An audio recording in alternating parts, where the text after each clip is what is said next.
এইবোৰ হৈছে আগৰদিনীয়া খানা গাঁৱলীয়া মানুহৰ কঁঠাল চিৰা মুড়ি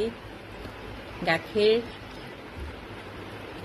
বহুত ভাল লাগে এইকেইটা বস্তু খাই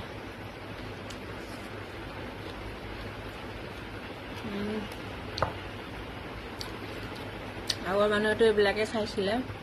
আজিকালি হে বিস্কুট ৰকমৰ বস্তু এবং গাঁৱলীয়া জুতি বহুত মজা লাগে খাই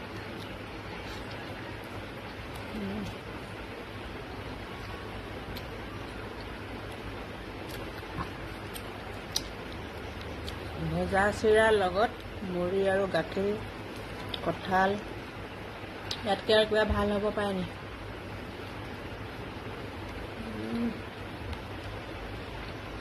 আপোনালোকে এনেকৈ খায়নে খাই চাব তেতিয়া আৰু